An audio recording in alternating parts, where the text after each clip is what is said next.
Welcome back. You're either with us for Kent at Your Own Risk, episode 18.5, or just a continuation of episode 18, depending upon what Kent decides to do. But you're with Kent and Chris. We've been just kind of discussing freeform what's been going on with our lives for the past couple months. I think I have basically wrapped up everything I've talked about since October, so now we're going to hit Kent up. All right, so we were just talking about video games, and I will say, I know we're not going to talk much video games, but I really want to do, and I think I've told you this, I really want to do a Zelda podcast. I really want to rank all the console games, avoid the handheld, because there's a lot of them, and I simply haven't played them, but I've played almost all the console ones. I really want to do that at some point, but what prompted this was that I got back into Legend of Zelda Breath of the Wild. I don't like that game. I will probably be unpopular with this, but I haven't owned a Nintendo system since the GameCube. That's okay. I mean, the GameCube would have made me give up Nintendo too, but then I got a Wii, and then I did get a Wii U. I'm like the only person I know that has a Wii U, but I like it because I can play my Wii games, and I have probably like 15 Wii U games, so like, it's fine. It's just, I mean, Nintendo's great for what it does, and if you're into those games, that's awesome. If you're not, like, there's no point in it. You know? No, I would say some of the best horror games ever came out on the GameCube, though. Eternal Darkness and Resident Evil 4. You know, so I'm embarrassed to admit this, but I can't play Resident Evil 4 on any system that's not the Wii, because that's the first time I played it, and I got so used to the motion controls, and they actually nailed motion controls with that particular game, that to go back, it's really difficult for me. Oh no, dude, I feel your pain. Like, I got a Surface Pro, right? And so I play a lot of older shit when I'm at work because, you know, it has no integrated graphics card, so, you know, you're limited with what you can actually play. So, I mean, some of them have aged beautifully, and I've been able to go through and play them, no problem. Some of them have aged so horribly that, like, it's almost more of a struggle to just play the game than it is to, like, be playing an older game. Do you know what I mean? Yeah, no, like, for me, yeah, like, because I do use some emulators at times, like, some of the older stuff's great, but when you get to the Nintendo 64 early PlayStation era, some of that stuff just looks beyond terrible, to the point where I'm just like, nope, I'm just going to play it on the actual machine. I mean, sprites can sometimes save a graphical style, you know, for older games because of, you know, cuteness or nostalgia or just simplicity.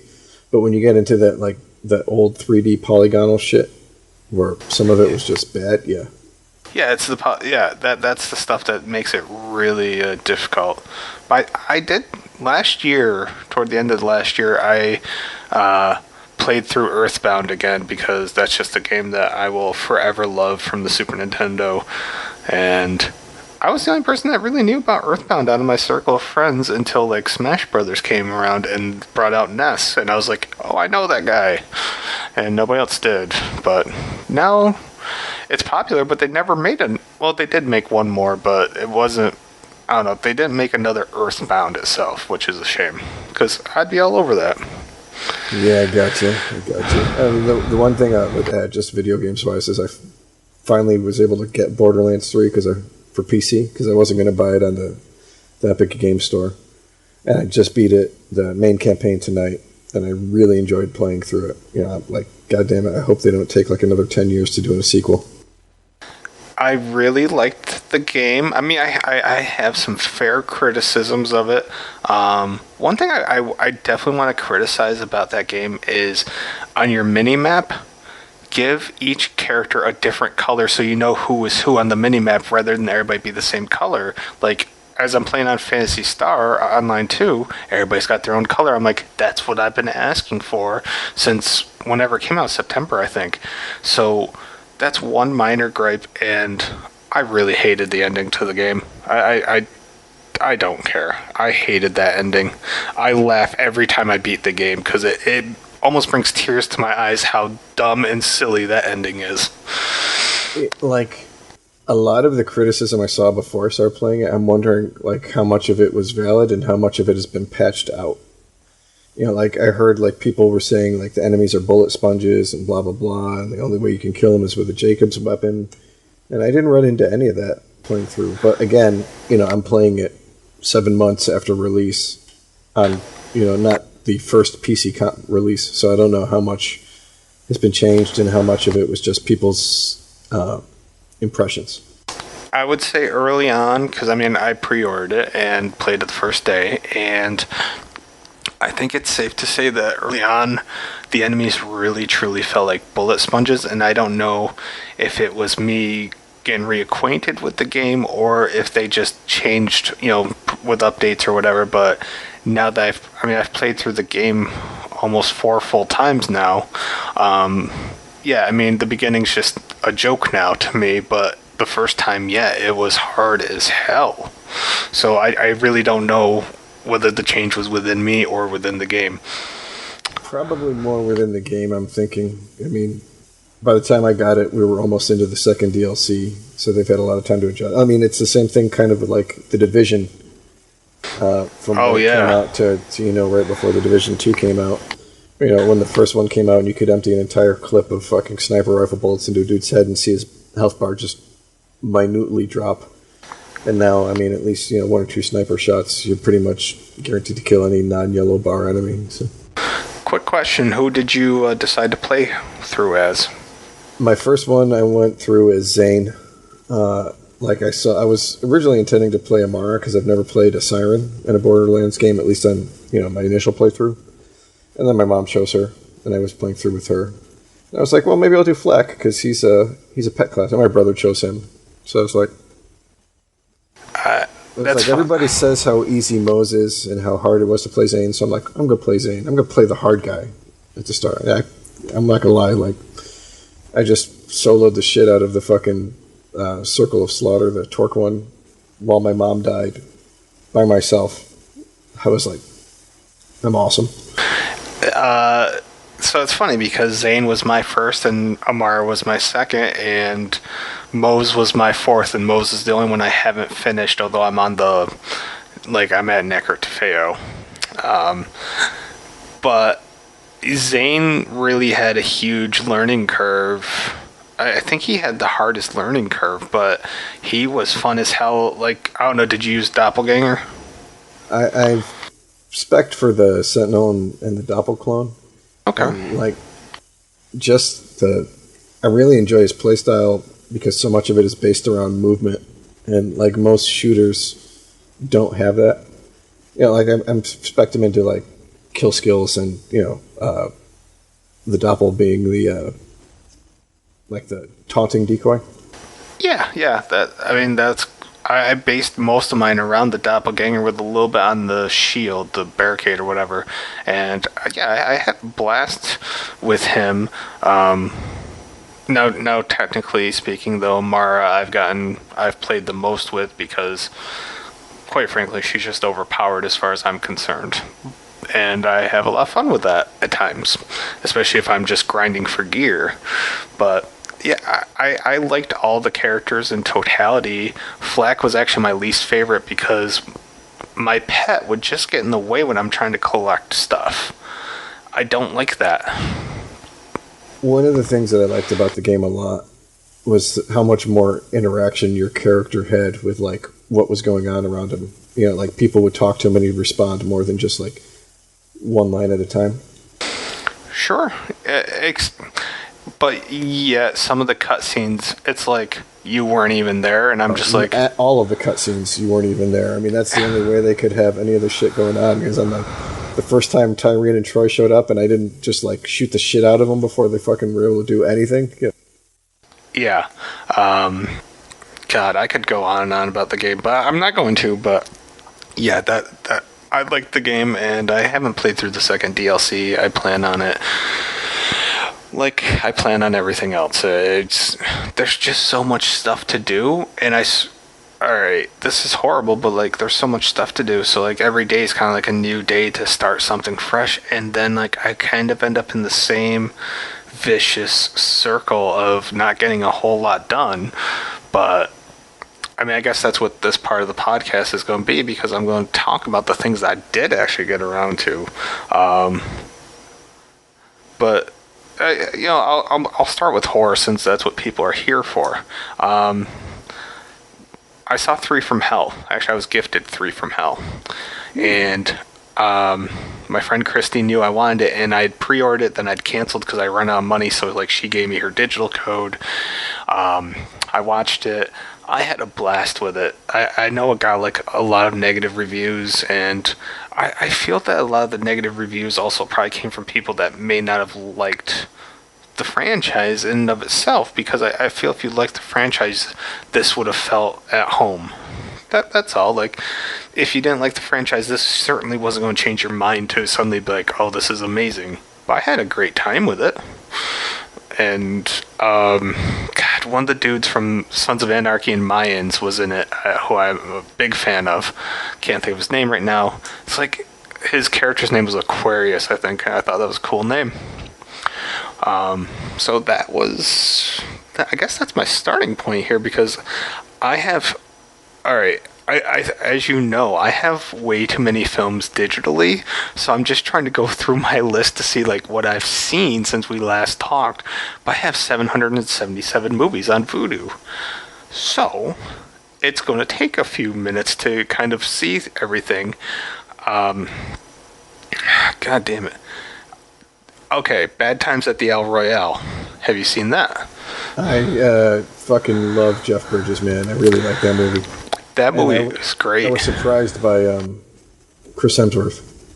Oh, Hemsworth was so good in that. Yeah, it was so thin, but he was great in it. And I bought that right around the same time that I got Hotel Artemis with I can't think of her name. Jodie Foster and Batista and the dude Charlie Day. Yep. And what's his name from fucking? Yeah. I know. Yeah. I thought both movies exceeded my expectations. Bad Times at the El Royale was a better film overall. But yeah, I had a great time with both films, and I would absolutely recommend Bad Times at the El Royale to just about anybody, and Hotel Artemis to at least 80% of people. It's definitely not for everybody, but Bad Times, if you're an adult, you should be able to handle that movie and have a good time with it. I would say. Yeah, I mean, I liked everybody's performance in that. You know, like John Hamm. You know. Oh, John Hamm is. I don't know. I think he's criminally underrated. I really love that dude. And I'm glad to see that Cynthia Erivo has taken off since that too. So. Was she the main female? Yeah. Okay, yeah, she did a really good job. Yeah. It was just a really good. It felt like a Tarantino light type movie, right? Definitely Tarantino light, something like 2 Days in the Valley, kind of, like Tarantino adjacent. Yeah, absolutely, and it was great. I don't know if we ever talked about this. I feel like we already talked about. Have we talked about Blackula on this podcast? We did when we talked about best vampire movies. Gotcha. I just rewatched that like 2 weeks ago, and God, that movie's still like, the music in it's so good to me. So, if nothing else, the movie, I love the music in it. Yeah, I'm only at the B's. Actually, I just moved on to the C's. So I am doing my best to get through this. It's funny. Like, I see Child's Play. Have you seen the new Child's Play yet? Because I haven't. I haven't either. If it was on, I would definitely watch it. But I don't think it's something that I would like seek out on my own and be like, oh, you know what? I need to go see Child's Play. Yeah, I feel if it's on like Netflix or something like that, I would watch it. But every time it's on sale, it's still like $10, and I'm like, no, $10 seems too much for a movie that I don't think I'm going to like. It just, I don't know. You know how it goes. Like, there are some movies that you're okay spending money on, and then I just don't feel like taking the chance on a lot of things, quite frankly. And I have a officially hit a wall where I have not come across hardly anything else that I've seen. Although I will say this, I've been binge watching, not binge watching, but it's on every night for me. On Pluto TV, they have, it's a free service and they have a lot of shows, and they have an Unsolved Mysteries channel. And I watch the shit out of that every night, and I have such a good time. And in the first season, a very, very, very young Matthew McConaughey makes his appearance, and it's fantastic. Shit. Yeah, it's good. I'll also say, because I got into Friday the 13th back in October, and then the most recent Friday the 13th I started again. And it's funny because growing up, I remember not caring much for 3 and 6, and now 3 and 6 are two of my favorites, come to find out. It's very weird how my tastes have changed, especially in the horror genre. That's unusual for me. Okay, I can bring up Lighthouse since I'm still going through stuff, but I just see a film with Rob Pattinson in it. I believe it's supposed to be free on Prime later on this month, but it is 99 cents if you want to see it now to rent at Amazon. Black and white, beautifully filmed. It's pretty much Willem Dafoe and Rob Pattinson and one other minor character. And it's really trippy, but I feel a lot of people made it out to be far trippier than it really was. Like, I've seen the film Braid. Braid is trippy. This was just like, yeah, I get it, but meh. Wasn't the trippiest thing I've ever seen by far, but it was really well acted. And the thing I will say about it is, if you like films that you can kind of interpret at your own will or see symbolism and stuff, this movie is just laden with that type of stuff. So, that's all I will say without spoiling it. Let's see. I haven't seen it yet, but that's definitely one that's on my watch list going forward. I saw a film called Hell or High Water, which also had Jeff Bridges in it. And I can't remember who else was in it with him. Chris Pine and Ben Foster. Yeah, that looked really good too. I don't know why. Like, I watched a lot of movies that kind of had like a Western vibe or feel to it, and I really liked that one. I saw the Brothers Sisters with John C. Reilly and I can't even remember now who else was in it. Was that yeah, Gyllenhaal maybe? I don't remember. Yeah, he was one of the other dudes. It was Gyllenhaal and Raj Ahmad, wasn't it? I'm looking it up. The brothers, the sisters brothers. My bad. Yeah. So is Joaquin Phoenix. Duh, we just talked about him. Yeah. See. Yeah, and that movie, if it's still on Hulu, is such a good watch in my opinion. It just, like, the weird thing with like a lot of these Western type films is like the endings are different than like your typical Hollywood film endings, but I like not always getting exactly what I want at the end. You know what I mean? Yeah. So I enjoyed that. Henry, Portrait of a Serial Killer, I watched probably about 3 months ago. Have you ever seen that? Back in the day. It's, way back in the day. I mean, that's still what I think of when I think of Michael Rooker. Yeah, it still holds up. Like, he did such a great job in that. And I don't know if that's free to watch anywhere. That might just be something people have to go download or actually, dare I say, purchase. But it's well worth it. I'll say that much. While I'm still looking, have you seen the trailer for Spiral? Yeah, I mean, if we're getting into trailers, yes. I'm super optimistic for that one. I saw it and I was like, wow, was it Chris Rock and Samuel L., right? Yep. I'm completely stoked for that one. I'm all in whenever it comes back, whenever films start making a comeback, I guess. Here's a quick question. I was kind of curious to get your thoughts on. With everything going on, there's a lot of films that were just in the theater that are now going digital for $20. Is that too much, all things considered? Yeah, for a single viewing, yes, it's too much.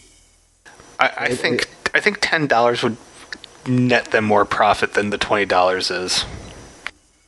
I mean, it would depend on for me, time limit, downloadable,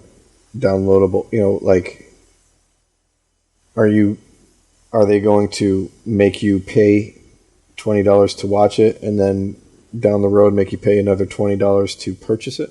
I believe it's $20 to own digitally, but in that case, then no, it's not too much. But I mean, I'm pretty sure that they charged my wife $20 for a week for Invisible Man. Oh no shit!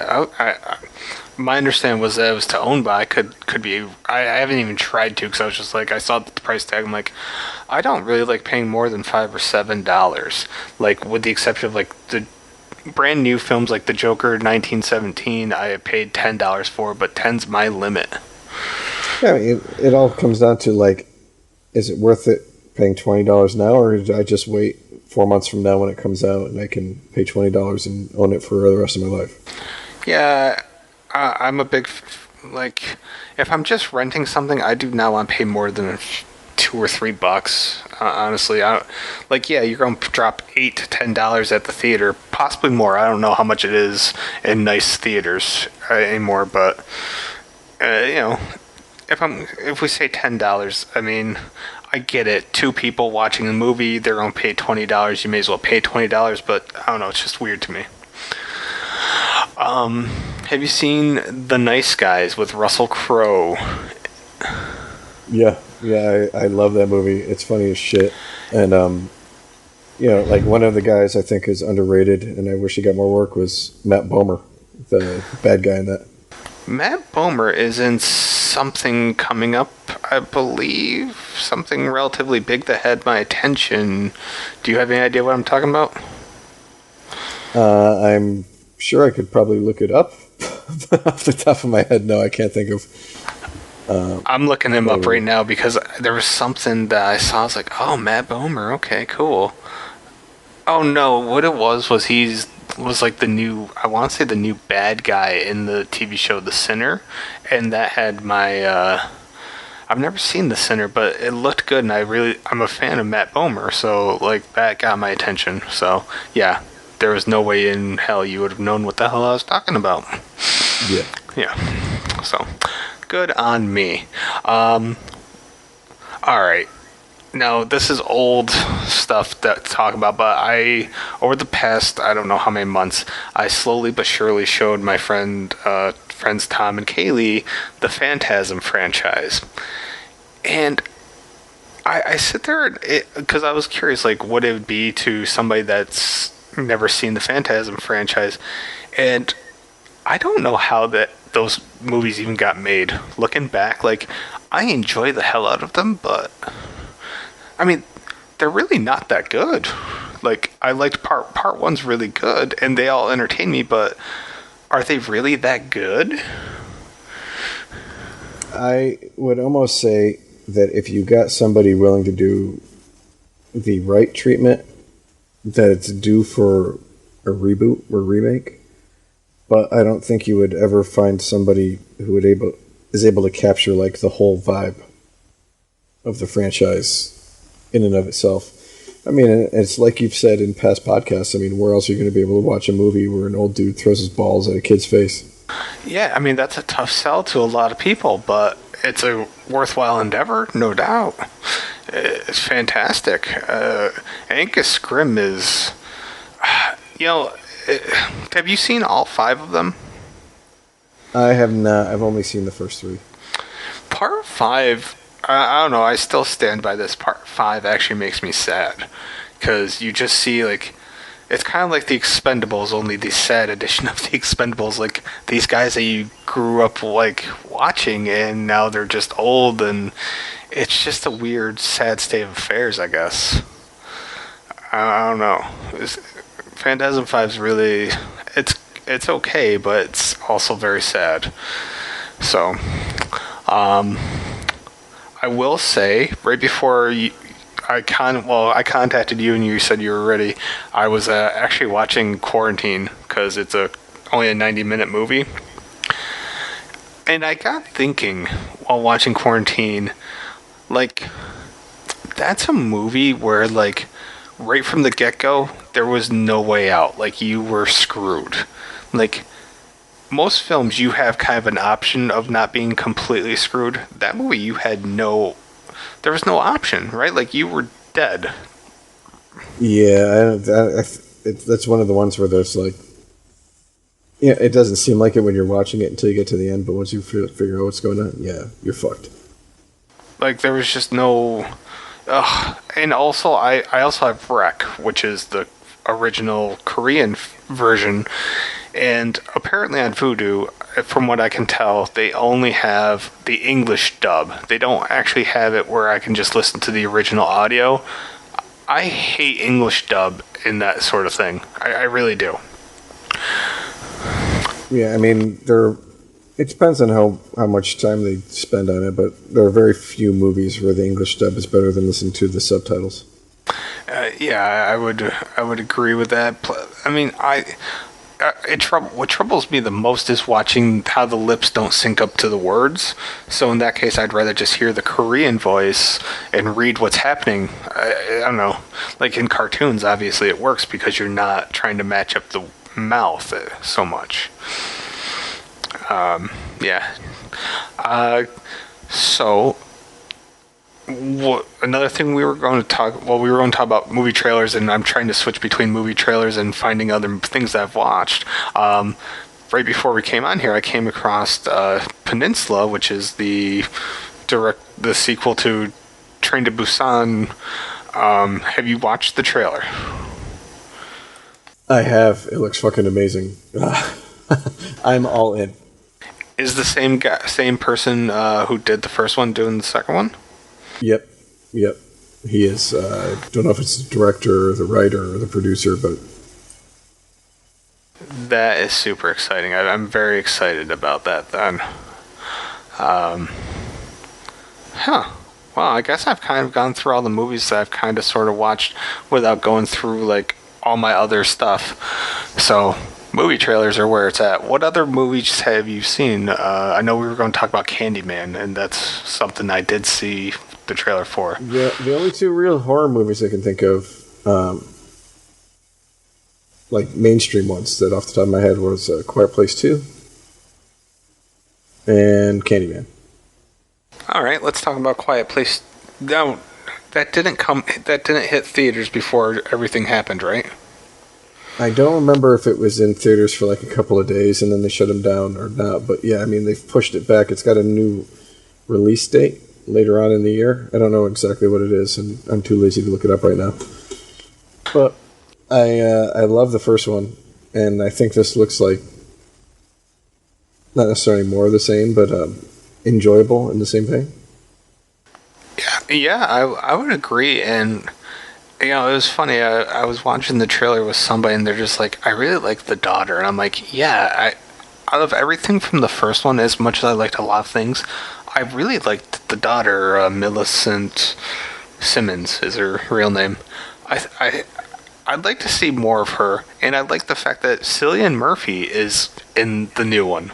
Dude, I love Cillian Murphy. I mean, as shown by like my appreciation of like 28 Days Later in Sunshine, as we've talked about. But yeah, I like him a lot, and he's very un-Cillian Murphy looking in this too. So that was the thing. Like I kept going, I know who that guy is. I know, and then I had to look it up because I just couldn't put the face to it.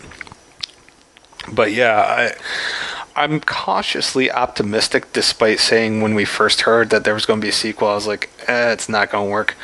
It might. I don't know.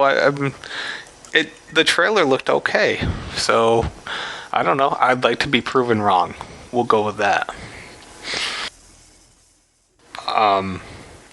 Now Candyman is more something that is up my alley. Did the trailer leave you feeling comfortable? Like, did the trailer leave you feeling like Jordan Peele is going to do a good job with this? I mean, yes, but I mean, so did Get Out and Us. So Fair enough. And you still haven't seen Us, have you? I haven't. No. Yeah. I'll say this one thing. And I don't know how they're going to do it. From the trailer, it makes me wonder if the main dude is going to end up being the Candyman, like if he's going to kind of like take over his body. I don't know. But one thing I noticed, like, there's a guy in it, Coleman Domingo, who's also one of the leads in Fear the Walking Dead. He has one of the greatest voices, and he would have made a perfect Candyman. I don't think they're going in that direction, but his voice is magnificent. So I was excited to see him because I don't know anybody else in the cast. Like, I'm not familiar with the other actors. Are you? I mean, just the main dude. I mean, he was just in Watchmen, like we were talking about a little bit ago. Right. He was Regina King's dude, right? Yeah, he was. Yeah. Gonna fucking spoil it for you if you haven't watched it. It's Dr. Manhattan, and he was actually just in an episode of Black Mirror I watched, which is fucking out there. But like all I had seen of him before, Watchmen and the Black Mirror episode was Black Manta in Aquaman, and I was like, wow, this dude can't act. And then I see him, and then I'm like, okay, he can act. He must have just been like shooting for like straight over the top fucking scenery chewing in Aquaman, because he's going to be one of the stars, if not the main dude, in the new Matrix movie coming out too. So I just saw that as I was looking up. I'm like, wait, Neil Patrick Harris. I didn't even know Matrix 4 was happening. I'm excited that Carrie-Anne Moss is still around. I haven't heard anything from her in years. I'm not excited for Matrix 4, though, I didn't like anything aside from the first Matrix. So I'll still see it, but I'm not excited. I like the second one, too, as an action movie. I think the problem was everybody saw the first one, and that was what they thought the rest of the series was going to be, when in reality, the creators saw the third one, and that was what they were focusing on, trying to get it there, rather than, iterating on the first one. Yeah. I'm seeing Patrick Wilson's in Aquaman, too. I like Patrick Wilson a lot. There's another guy that he does really good with character work, I think. I would say that he's undervalued, except he's fucking cast in everything lately, so I think they finally agree with us on somebody that, if you do good character work and you put in your time and you do a lot of B shit, eventually you'll start getting the A-list projects. Yeah, I mean, look at how long it took for Buscemi, but once it finally happened, it happened.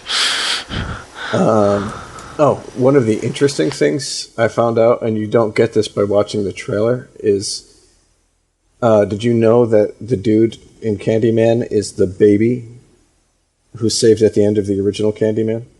No, I did not. Yeah, he's supposed to be the baby who gets pulled out of the burning structure of wood that she dies in at the end of the first one. Huh. I mean, I thought it was just cool they brought Vanessa Williams back, but that's another cool thing. Like, there's a lot of cool tie-ins. I want to say that this is going to be good. I don't want to be wrong. Like, I know a lot of people think that I actually hate Jordan Peele, and that couldn't be further from the truth. I'm constantly cheering for him to do great things. Well, I mean, one of the things, too, though, is he's just producing. He's not directing this one. So there's that going for it, too. That is true. Who is, what is this person? Naya? So it's a lady. And I don't know any of her stuff, it appears. Huh. So she's going to be a fresh face for a director, and I hope... I don't know. I really have high hopes. Candyman is the one film this year that I would go to the theater to see. That's where I'm at. I'm not going to lie. Candyman scared the fucking shit out of me when I was a fucking kid. I'm upset because for the past 5 years, I've wanted to get a Candyman tattoo. If I get it this year, now it's going to come like, oh, you just remembered Candyman. No, Candyman was the only good horror movie of 1992 and was the scariest film I think's ever been made. So I'm just going on the record saying that I think Candyman is going to look great on my pasty white skin, by the way. Candyman's going to look awesome.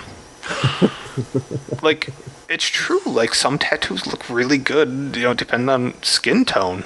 Let's be honest. So, yeah, I mean, Candyman's going to look awesome. I'm going to get Candyman with the hook and the nice coat, the whatever.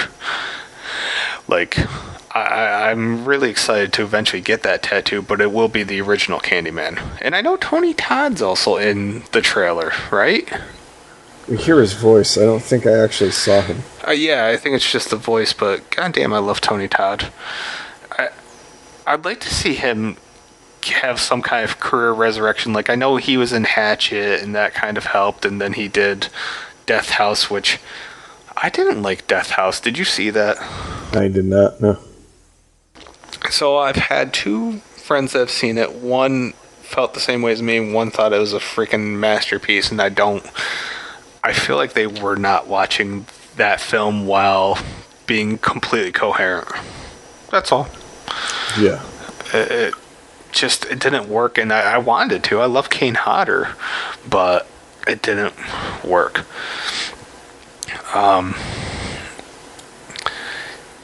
I've also been intrigued. I know this isn't horror related, but I've heard so many good things about Sandler's film that, like, something about Uncut Gems or something. Yeah, I've heard good things about that too. I'm curious because, I mean, I don't remember the last time I liked an Adam Sandler movie, but I mean, I cheer the guy on because he provided so much comedy for me when I was younger. Like, I don't want him to be bad. It's just that a lot of his stuff looked horrible. Like, he may be a good actor. I have no idea. He kind of shoehorned himself into the same kind of role over and over and over. I mean, and he was successful at it until he wasn't. And by that point, he had been typecast so much. I know that I feel like Adam Sandler, I don't want to say popularized, but completely made it so like almost every comedy movie from somebody that was from SNL followed the exact same formula every single time. And I don't know if that formula's changed yet. Super funny the first 10 to 15 minutes, then the downside, and then they get mad. They have their problem with their significant other who is way hotter than they are, and they end up getting the guy or the girl at the end, and yay. Like, that's every comedy made for the past 20 some years, pretty much, I feel. Even though, like, Anchorman nailed it. Most of them don't nail it, I don't think. No, I mean, it's like anything. You need to have a good story idea and a script before you can just start working off of an idea. Like Wayne's World, Austin Powers, I think had that story idea in the script, at least the first ones. Even Step Brothers, man. Love Guru, on the other hand, I think they were just running with an idea. Yeah. Sure. God damn it, what was the one? It was Will Ferrell and Wahlberg and The Rock was in it. Samuel, they were like cops. Other guys. Oh my god. I know most people don't think it's as funny, but I put it right up there, like just a notch below Anchorman and Step Brothers. Like, I think that's a really funny movie. It's a good one. Like, there's so many great one-liners in it, and people are just like, no, it wasn't funny. It's like, it has almost as many great lines. Like, what are you talking about? So, yeah, I get mad, and this is why I don't watch many comedies, to be perfectly honest. Because when I do trip across, like, something that I think's really good, people are like, meh. I'm like, okay. Maybe I'm just outgrown comedy. I don't know. I just enjoy what I enjoy, and I don't try to make... Yeah, if other people don't like it, then they don't like it.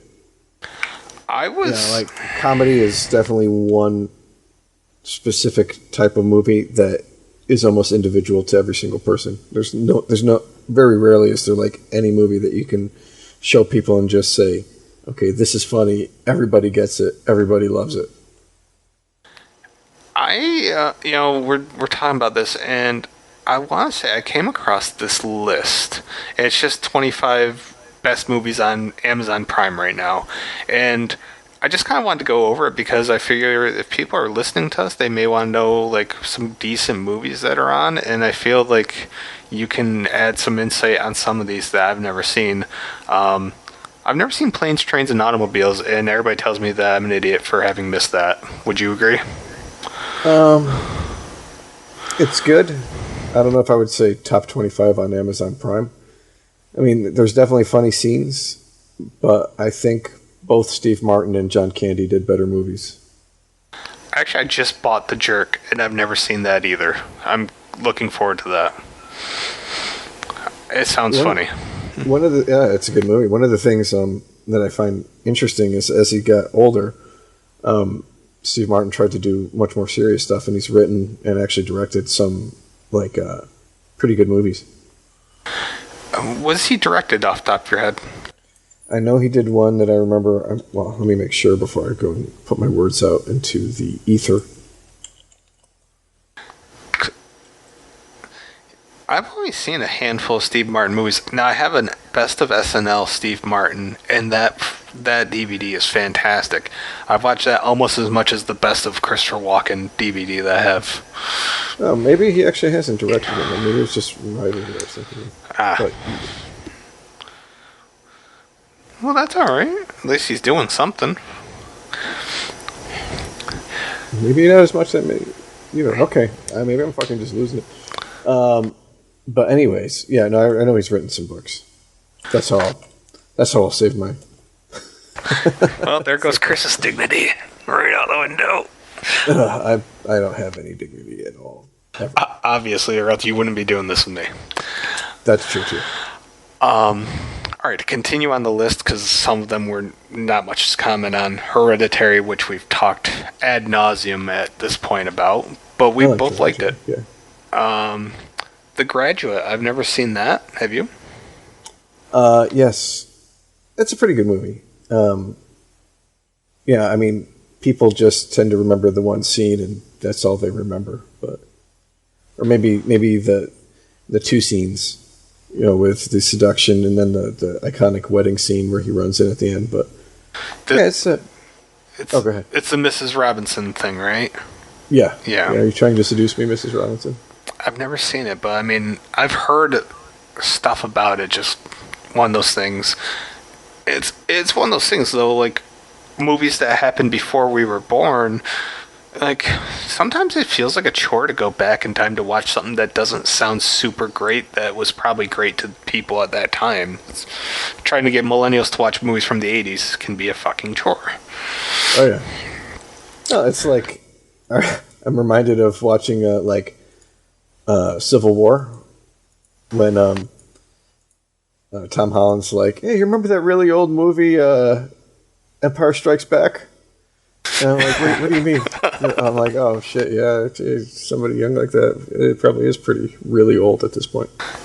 Even talking to somebody who's, like, in their early 30s, late 20s, like, it's funny, like, you bring up a 90s song, it's like, oh, that classic. It's like, oh, man, that's a bummer. It's like, no, I never heard of these guys. Yeah. Like, you never heard of Marcy Playground? What the fuck? You really don't know who MC Hammer is? Okay, that makes me sad. Oh, dude, that's really pathetic, actually. I'm sure. I guarantee there's a lot, but yeah.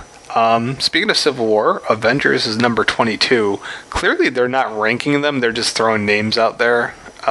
Or if they are ranking them, I'm baffled by their system. But I'm just going to say that they're not ranking them. It's just a list. Gotcha.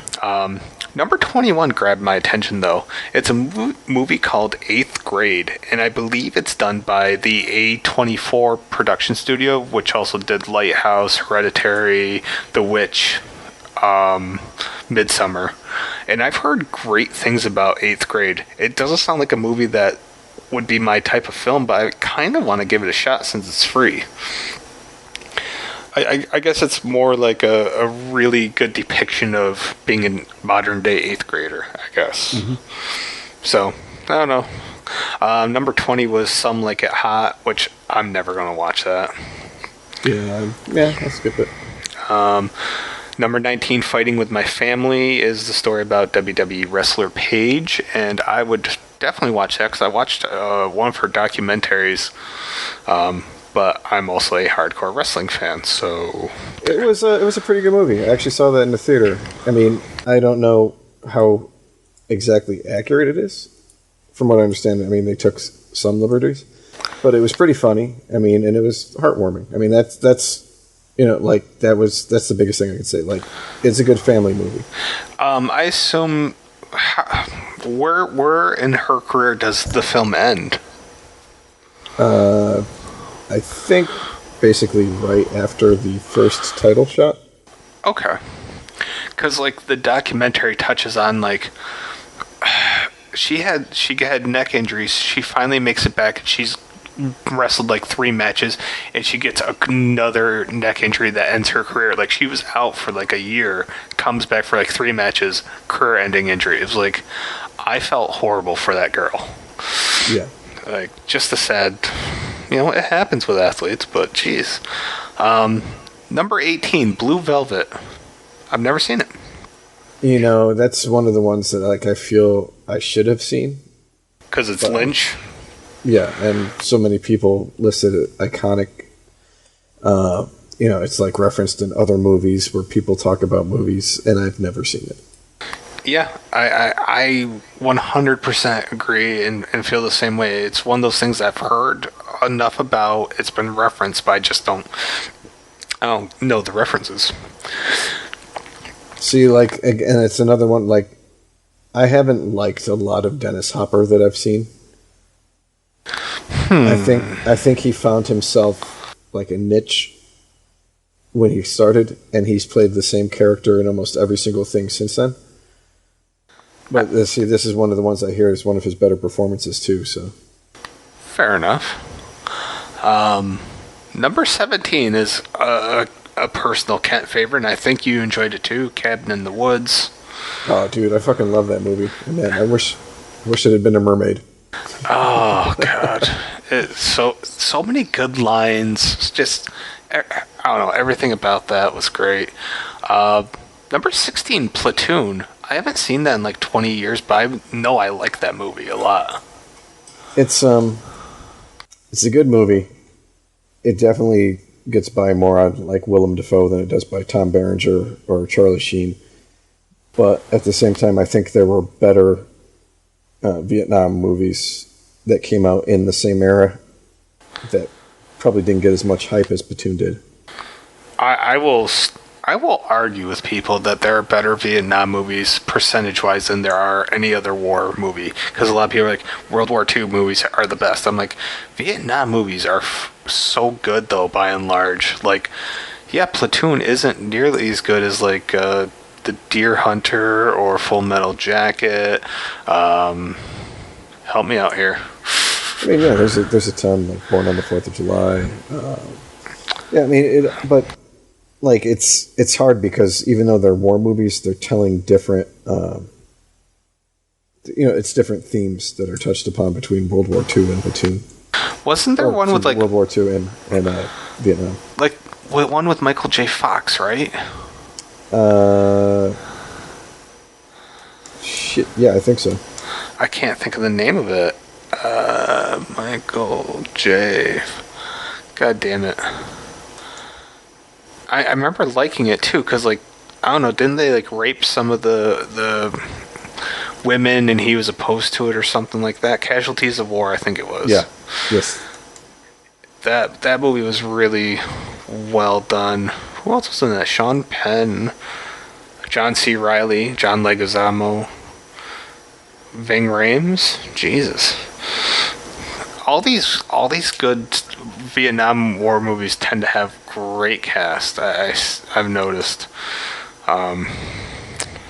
Jesus. All right, number 15, a movie that I think I bought, but I haven't watched yet, is 12 Angry Men. The original? It's in black and white, so yeah. See, that's another one that I've been told is fucking amazing that I never seen. I actually heard the remake was really good too. I just like the fact that Jack Klugman is in it because I'm a huge fan of that dude. I don't know if you even know who Jack Klugman is, but yeah, from Odd Couple. Yeah, exactly. He did like 3 or 4 Twilight Zones, and I've just always really liked him. I thought he was great. So yeah, I think that's a movie I kind of want to see before it leaves, in case I didn't buy it.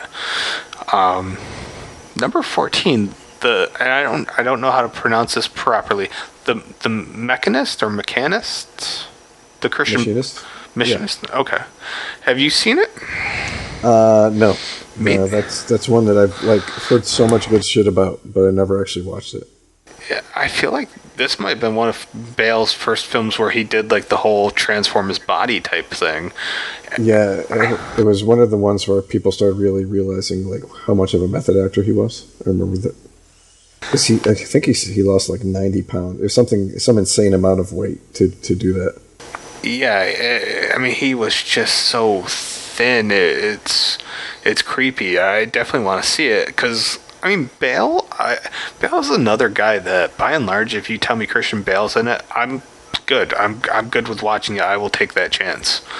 He's usually pretty consistent. Number 13, I Am Legend. We've talked about that on this podcast quite a few times. Number 12, Clue. Dude, I fucking love that movie. That's one of the comedies I would say kind of stands up, and it's really hard to find somebody who watches it who doesn't at least chuckle a couple times. It stands the test of time. Maybe it's not as hilarious as it was back in 1985, but it still is good. Yeah. Number 11, a film that I bought last year, was To Kill a Mockingbird, which... Oh, that's a classic. It really is, man. I really like it. And I know a lot of younger people haven't ever seen it and may never have heard of it. And I would say if you're listening to this and haven't seen it, it's really good. Even though it's old, it's really good. And Gregory Peck is really good. And the girl, yeah, I forgot who it was who played Scout, but she was also in the very final episode of The Twilight Zone. Really, was she? I think her name's like Mary Badham, if I'm not mistaken. Anyway, number 10, Pretty in Pink. Never seen it. Has my Ringwald. Won't see it. Yeah, it's not one of the better John Hughes. Am I wrong in saying that the John Hughes movies are overrated? Maybe a little bit. I mean, his movies definitely shaped like a generation. He was very influential, but I feel like it was kind of like one of those things where it was good for the time, but do they hold up incredibly well? Ferris Bueller? I've watched Bueller once in my life, and I'm good, to be perfectly honest.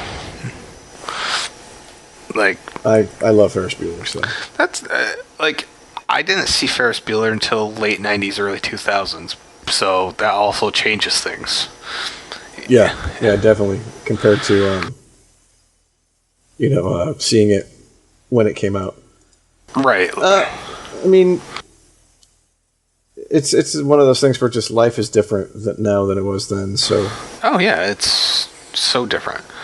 All right, here's probably the one film on here that I had the biggest question mark about, and this is why I say it can't possibly be in any order. Changing Lanes with Affleck and Samuel L. I didn't think that movie... I couldn't even get... I never finished the movie. I couldn't finish it. Did you like it? I've never actually seen it, so... It's tough to get through, man. Like, I mean, because at the time, I actually didn't hate Ben Affleck. Like, I kind of liked him, and I loved Samuel L., so I was like, all right, and no. Let's see, now we're at Leave No Trace, which I've never even heard of, but it has Ben Foster in it. Mm-hmm. Just gonna move right along to The Disaster Artist, which is about Tommy Wiseau or Wiseau. I really enjoyed that movie. See, I still haven't seen The Room, but I did buy The Disaster Artist. But I have to watch The Room first, I think, before I watch The Disaster Artist. Would you not agree? I have never seen The Room, but I watched The Disaster Artist, and I appreciated it enough to understand like what the intention was. Gotcha.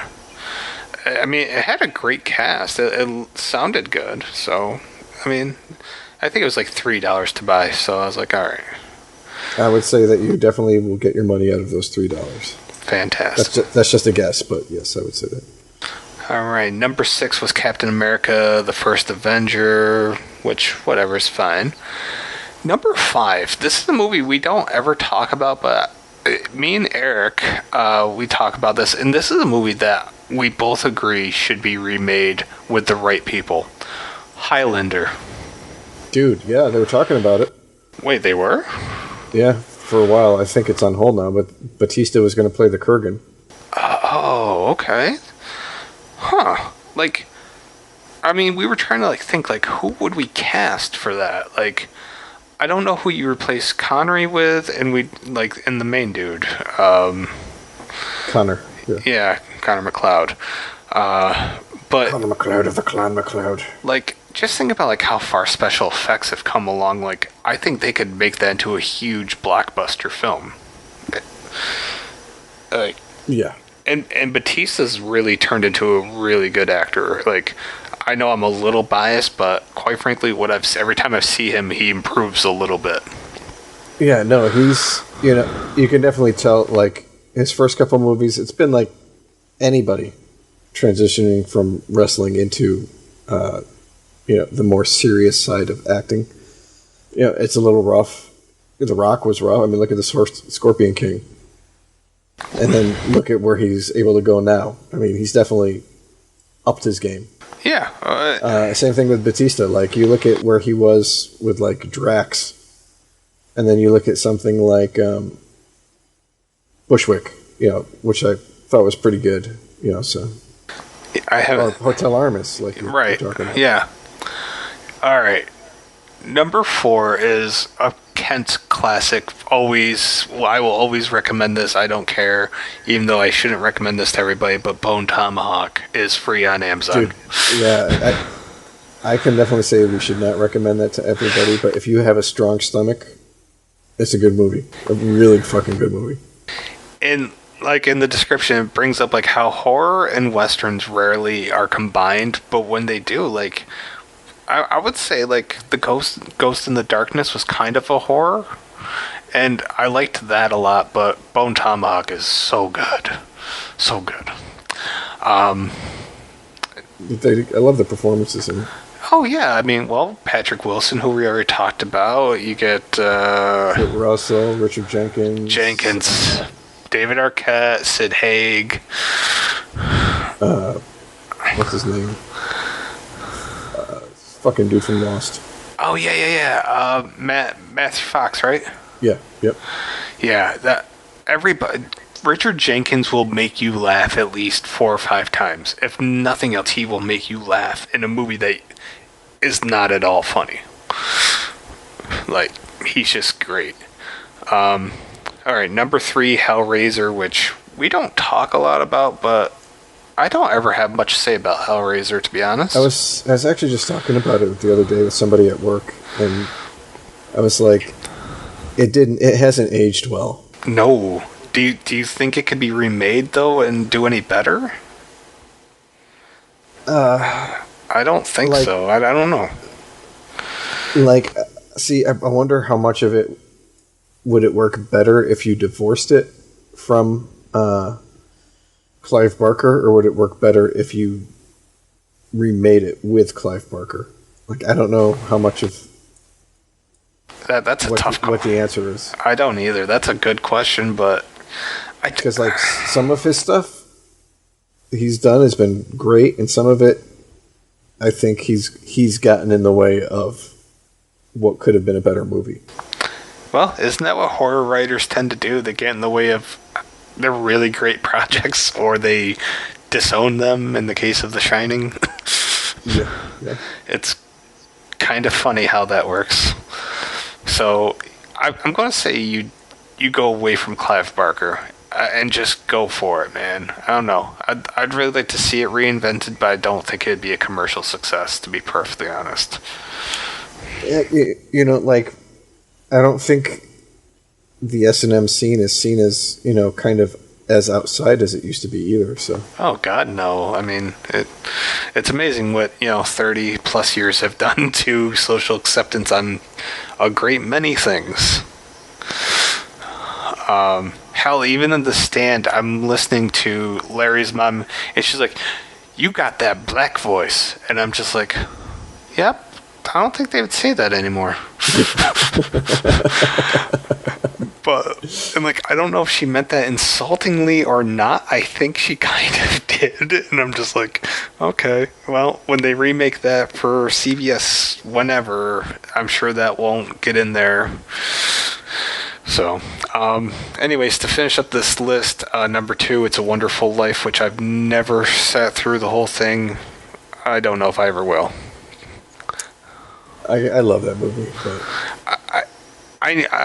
I have people that swear by it. I really should, because I mean, I know the general gist of it. I really should see it for the performances. I should, but I don't know if I ever will.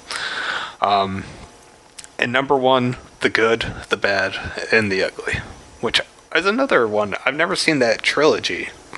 Dude, I own it, and I've never watched. I've watched A Fistful of Dollars. And I've never watched for a few dollars more, or The Good and Bad and the Ugly, even though I own it. I don't even want to get into things that I own that I haven't watched because it's embarrassing. Yeah, I got you. But I definitely, like, I've long planned for like the past 2 years. I've planned on doing a Western month because my knowledge of Westerns is so limited to like 5 movies. But Tombstone's one of them. What I think is funny is, a lot of our tastes we get from our parents, right? Sure. And, like, my parents were just not into Westerns, when I was growing up. And so I never was. I never wanted to play cowboys and Indians. I didn't get it. But, like, as I've gotten older, I can appreciate, like, the mythology and the desires that made people be interested in it. Like, there's no more manifest destiny, no more, real frontier for people to go up against, kind of shit. Yeah, I mean, as a wrestling fan, to now go back and watch Westerns, like, you can see how much Westerns influenced modern day wrestling. There's a lot there. And it's funny you say, like, our parents influenced us, and yes, my mom influenced me as far as horror goes, and my dad loved Westerns, but I hated my father, so I avoided Westerns. So, like, I purposely avoided all Westerns just out of sheer, we'll say, spite. So, like, now that he's dead, I can thoroughly go and enjoy some Westerns. It's weird, but... Yeah, that didn't get dark or anything, Kat. Yeah, I agree.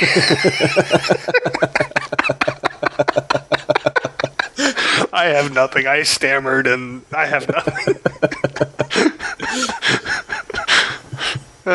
Good on me. Can I just say that I was super excited to see Tombstone on sale for $5 like 3 months ago? Because that movie's great.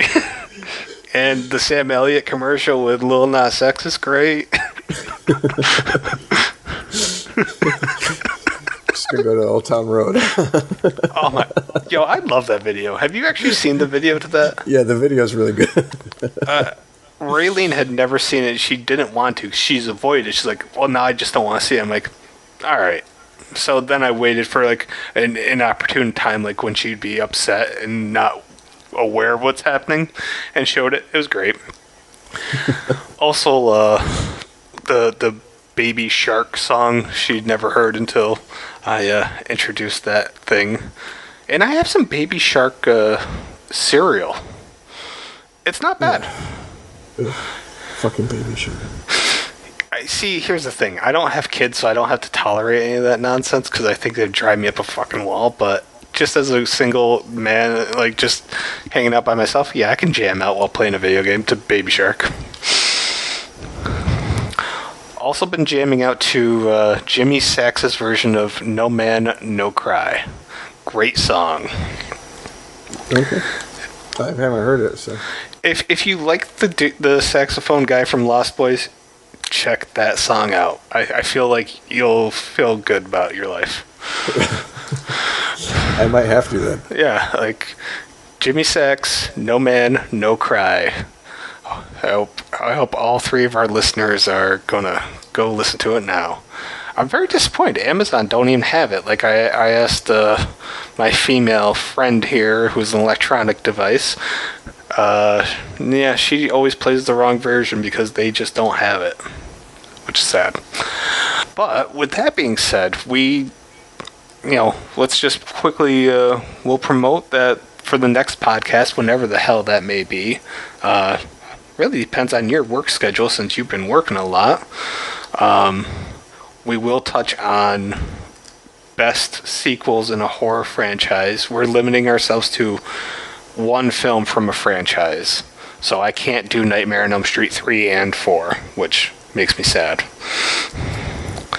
But it's funny because like when we discussed it, I had like all these thoughts in my mind, and since then I've had like a ton more, and now I'm really confused on what my list is even going to look like. A lot of times I have a good idea of where I'm going with it.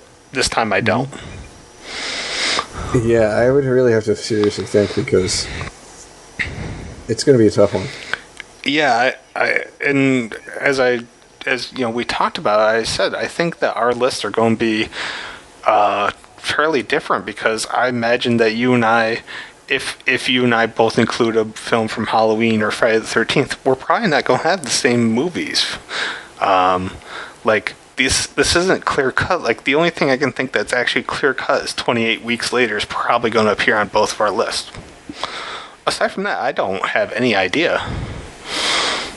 Yeah, I mean, and see, it's going to be tough too because like, if we just said choose like a shitload of fucking horror franchises and then pick the best sequel out of one, well then yeah, that's pretty fucking easy. But if you're saying what are the top 5 best sequels, like is the sequel in this franchise better than all of the movies in this franchise? That's kind of. Oh yeah, like I can tell you this: Candyman sequels will not appear on my list because they were not good. Yes. Although here's a quick question, just off the top of your head: did you prefer Child's Play 2 or Bride of Chucky?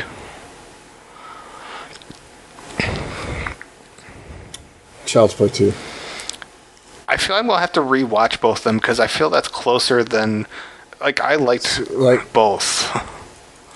I feel like, again, it was one of the series where like it kind of changed what its intention was the further you got into it. It evolved, which isn't that I don't know, for that franchise, wasn't it a good thing after Child's Play 3? Oh, yes and no. I mean, it's like if you look at like what Freddy was in Nightmare on Elm Street, and then you compare him to Freddy in say like 5 or 6, like where he almost became more one-liners than he was, anything separate.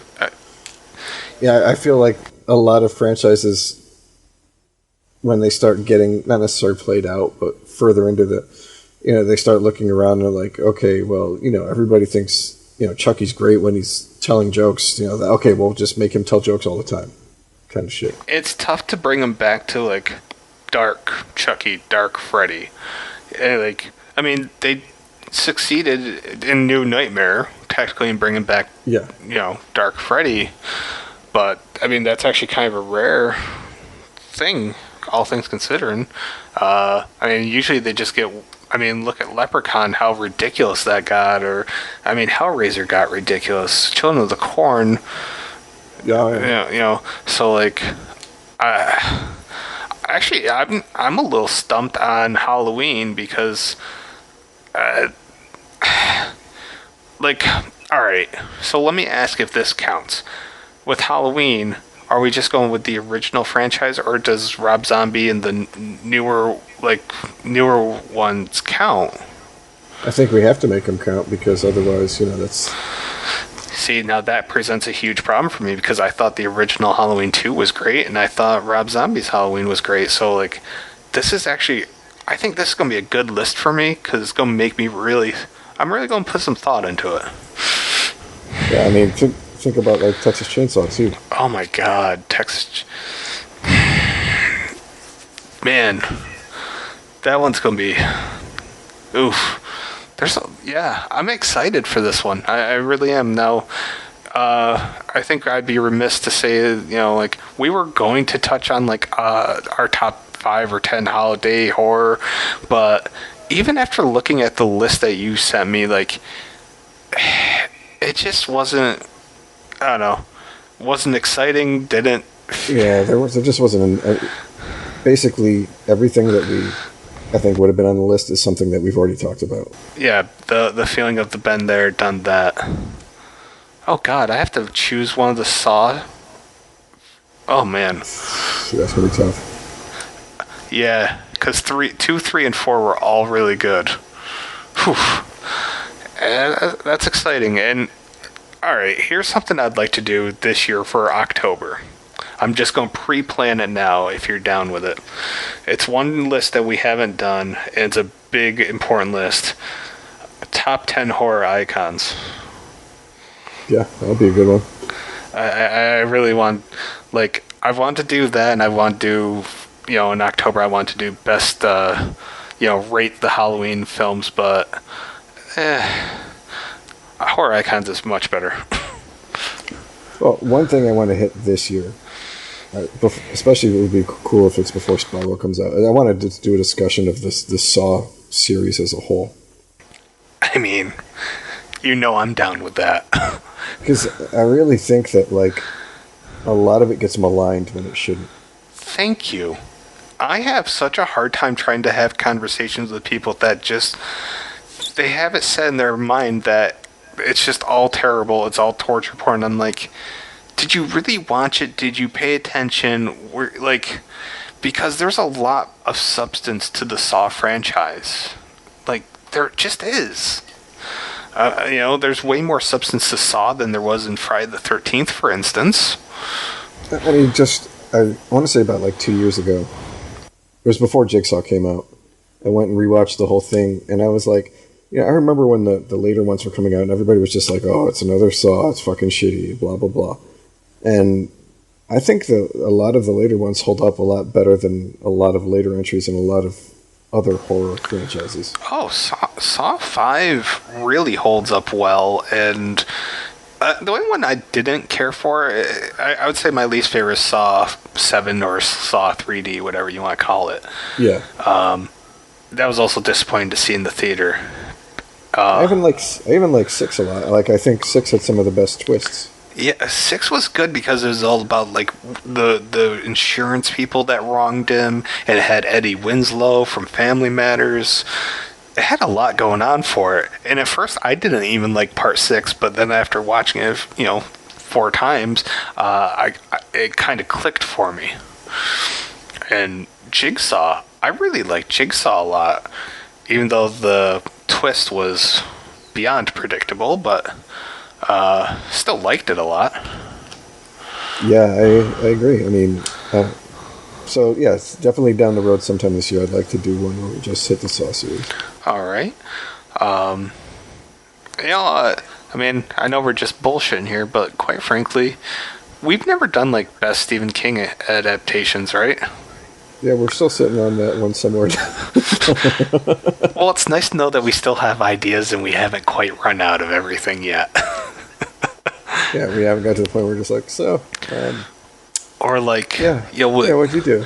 We'd never done like best like horror actors, for instance. Like people that are just great at horror.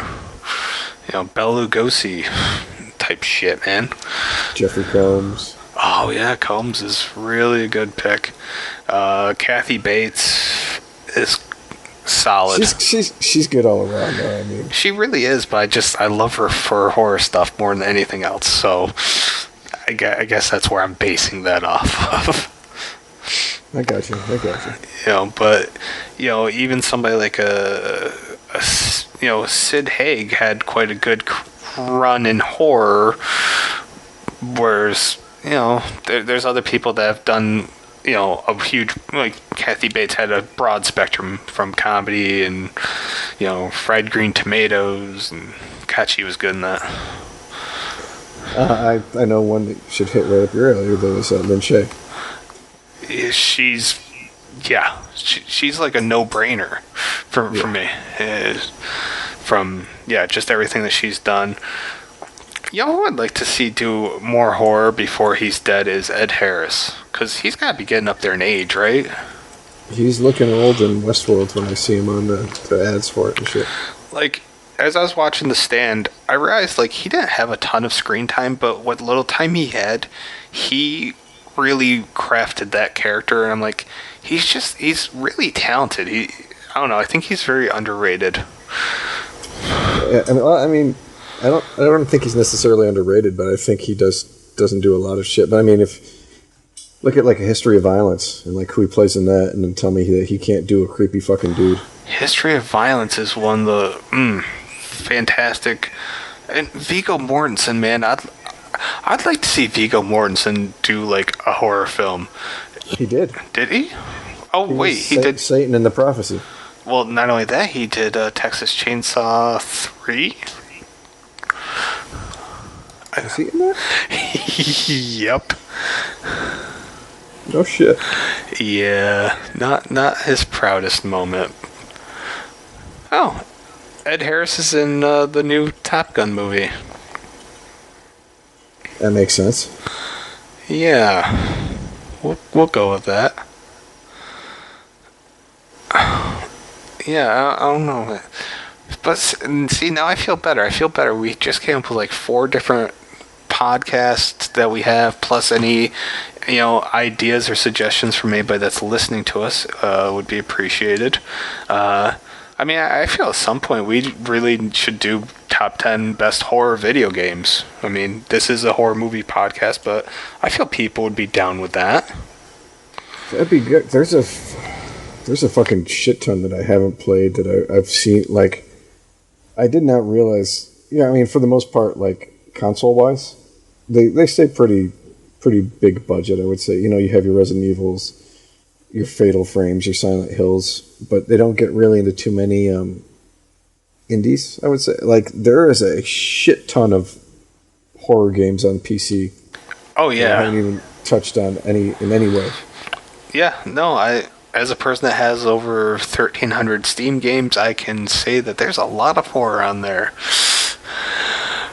And some of it's good, and a lot of it's terrible. A lot of that indie horror stuff is really bad. Which makes me sad, but it's just the way it is. So, with that, do you have anything else you want to add? Because I think that's pretty much it. We're going to try to keep this regularly going again, peoples. Yeah, like monthly, if possible. I'd like to do monthly. I always have fun doing this. Gives me something to do. Definitely. And hopefully probably by the time we do this again, probably this shit show is still going to be a shit show, but eventually it'll get better. Yeah. Hopefully. Yeah. But with that being said, I made tacos tonight, and I'm excited to eat some of those. You bastard. Tacos sound so good right now. I made the taco meat and then put on quarantine, then got a hold of you, so I was like, I'm glad I didn't wait too long on the tacos. Because I do not like cooking this late at night because the fire alarms here are super sensitive. So I want to say like my second or third day here, the fire alarm went off, and like I'll tell you, it was creepy as hell. I'm upstairs, and on both sides of my apartment door, there are these double doors that are magnetic, and they get they close automatically when the fire alarm goes off. And I'm standing out there. I was just bringing up Taco Bell, so tacos again.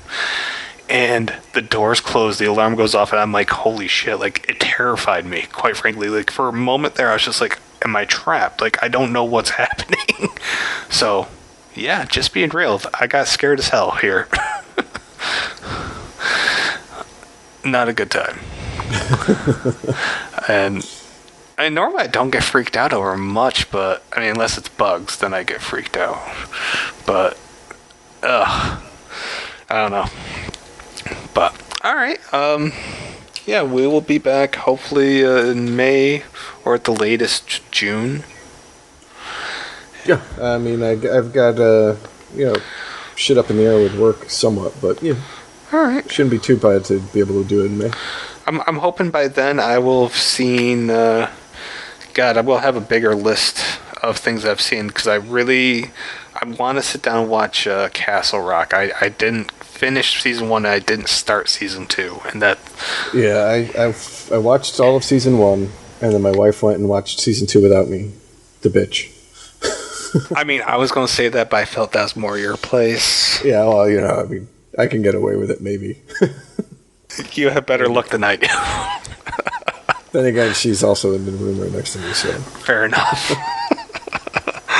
Yeah, I want to see that, and there was a couple things on Netflix that looked good to me, and I really like to see Black Mirror at some point. It seems like something I would enjoy. Yeah, I really, I've enjoyed it. One of the things I might do down the road, I don't know, if probably not this month, but do the month-long thing for Shudder, because I've been wanting to watch Channel Zero. Ah, well, Shudder. You should ask me about that. I can probably help you out. Yeah. But even then, like, when you help me out with, like, your voodoo, I mean, there's just so much in there that, like, dude, I see the list and it's kind of like, yeah. It's overwhelming, right? Like, it's like going through Netflix now, where I'm like, oh, there's too many things here. I'm intimidated and I don't know what to pick, and then I just stick around. Yeah, I get it, but. It's alright. Shudder's cool. Like, one cool thing about Shudder is that they have a 24/7, like, usually it's like really bad 70s horror that's usually on, but sometimes you find like some gems that are just funny to watch on it. So, and they also have Creepshow. Yeah, there you go. I heard that. That guy. Were you telling me that was pretty good? I've heard. I haven't watched it yet, but I do know that got picked up for season 2, and I heard it was really, really good. So I'm cautiously optimistic about that. So, and I think Shudder may also have the Joe Bob Briggs Drive-In, if I'm not mistaken.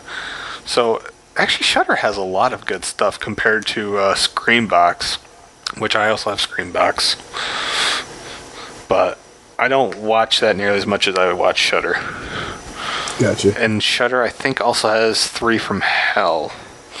Has a few other things that I know were exclusive to them. So, all right, I'm done rambling.